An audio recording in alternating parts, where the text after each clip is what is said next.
Well, we were told to be brief, and we promised we will.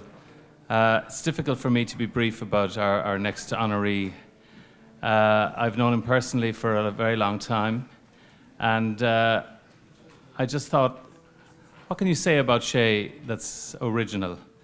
And the one thing that you want to say about Shay is that he's probably one of the nicest people in our business.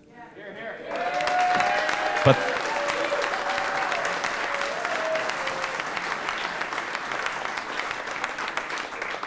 and that's not original because everybody else says it as well.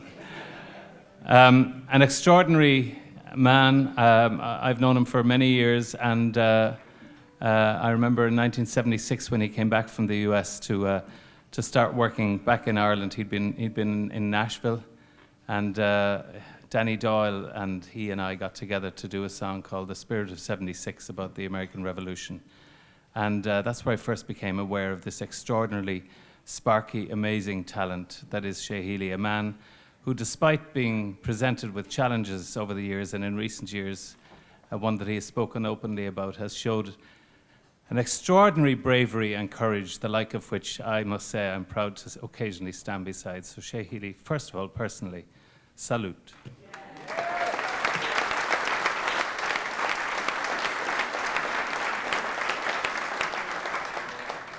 Shay's musical madness began when he was 19 in the Coffee Kitchen Folk Club in Molesworth Street. Armed with a solid repertoire of Irish ballads that he had learnt from his mother, Maureen Ní Thuilleabháin, he announced himself to the world by singing a funny ballad called Nancy Hogan's Goose. He spent 2 years working for the Irish Press newspaper. 1963 saw him moving on to RTE, where he became one of the Irish national broadcaster's first cameramen. As well as being a cameraman, he found himself right in the middle of the Irish folk revival in the 1960s as the folk correspondent for the hugely popular Spotlight magazine and as a singer-songwriter. In 1967, the performer in him took over and he changed sides of the camera to present Ballad Sheet.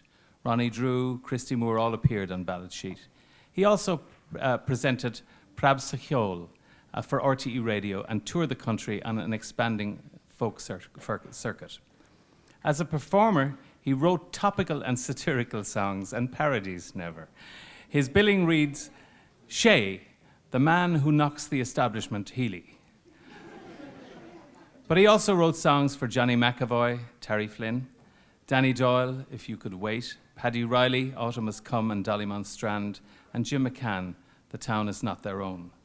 Paddy Riley was one of the first of a wave of Irish folk singers who headed for America. The challenge of America was irresistible, and in 1971 he found himself emigrating to Boston to sing at the Harp and Bard chain of Irish-American restaurants. He returned after a year, but he had barely settled in Dublin when he got an offer to go to Nashville. Did I say Paddy Riley at the start of this? I did. Well, it's Shay Healy I'm talking about. He returned after a year when he, I told you we were the older group here. He returned after a year, but he had barely resettled in Dublin when he got an offer to go to Nashville and front the first genuine Irish bar in Music City. Giving it careful thought for up to half a second, he said yes. He was the front of house at Top of the Morning and Begorra, Leprechaun, and chief entertainer. Perversely, some of the biggest producers in Nashville were regulars at lunch, but he never pitched a single song at them. I don't believe that. In America, he wrote a lot of comedy songs and he got friendly with Billy Connolly in that time. He recorded 3 songs, and one of them, the country and western super song, featured in The Secret Policeman's Ball. But it wasn't really until 1980 that he got his big break with What's Another Year. In the early 1980s, he released 2 records, No Simple Pleasures and If I Were Sebastian Coe. In the last 10 years, he has written for Linda Martin, Paul Harrington, Daniel O'Donnell, Brendan Quinn, Stockton's Wing, Chloe Agnew, Danny Doyle, The High Kings, The Three Amigos, and Celtic Women, including the showstopper at the Cayley. At his own favourites are Run for the Gold, which he did with Stockton's Wing, which I remember I was partly conscious for most of the sessions, recorded by Stockton's Wing, a theme for the 1996 Olympics, and Finnegan, Are You Really Dead?, which was inspired by the artist Gerald Davis to celebrate James Joyce's 100th birthday. In 2005, John McColgan and Moya Doherty produced his musical The Wireman at the Gaiety Theatre. It told the story of electricity coming to a small village in Mayo in 1955. He was happy that in the 200 years of if someone wanted a good snapshot of that Mayo, it was what it was like in 1955. He has left an honest piece of history to be studied. Last year, Brendan Quinn released The Night Hank Williams Died. Paul Harrington sang Special Day, Something Good Is Coming My Way, which he wrote for the Irish Parkinson's Association of Ireland. His first release this year was a co-write with the young emerging writer Bill Whelan called The Red Hammock. Sir John lovely people in tonight.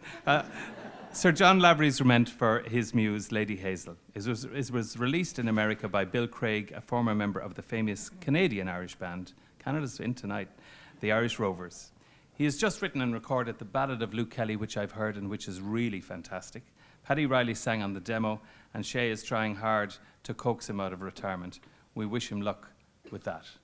Tonight, I know you're going to get a special treat because Shay Healy is going to perform personally for you. But before he does that, may I invite him to come up here and accept induction into the IMRO Academy. My good friend, Shay Healy.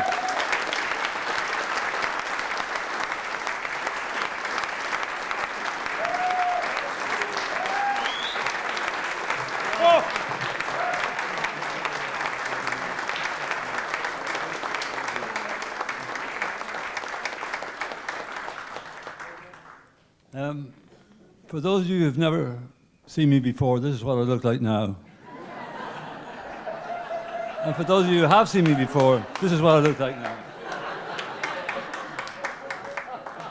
Somebody dryly pointed out that my grandson and my son, who are with me tonight, are both wearing collars and tie. I look like I did some kind of a Robert Johnson deal with One Direction.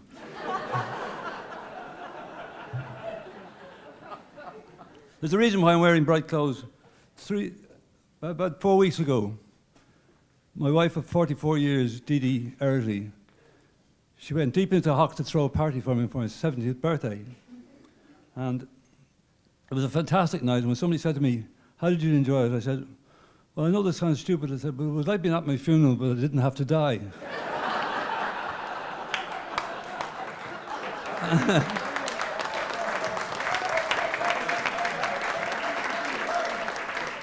And then yesterday morning, I got an email this morning from a journalist friend of mine called Kieran Fagan, and he said he was sitting in his kitchen having a cup of tea yesterday morning, listening to John Bowman on the radio. And John Bowman very kindly had done a little salute to me for the 70th birthday. And just then his wife came into the room and sat down, and she said, "Is Shay Healy dead?" And he said, "No, 70.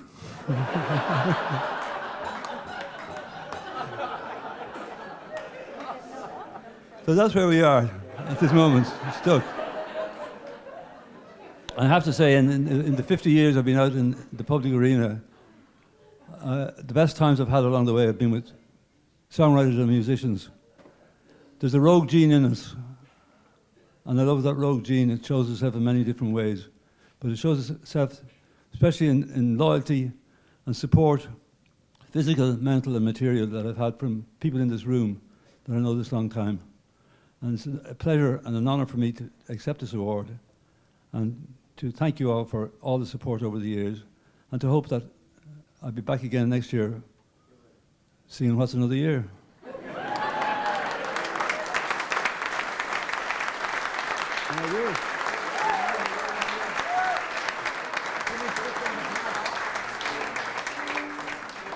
With apologies to Johnny Logan.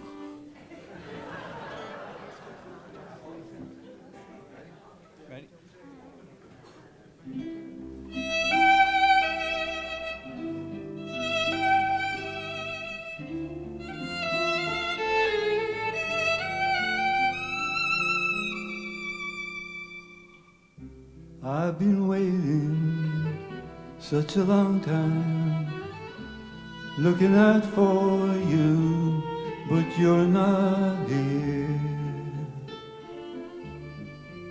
What's another year?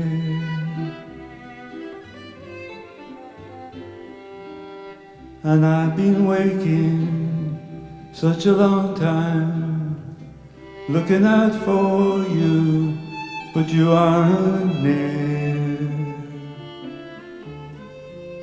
What's another year? What's another year to someone who's lost everything that he owns? And what's another year to someone who's getting used to being alone? I've been praying such a long time, it's the only way to hide my fear. What's another year?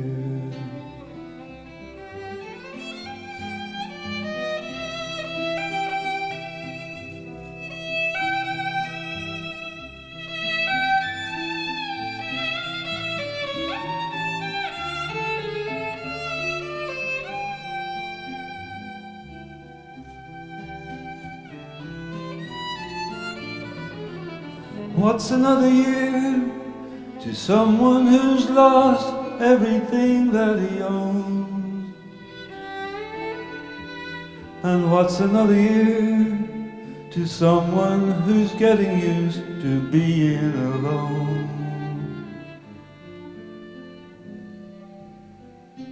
I've been crying such a long time, with such a lot of pain in every tear.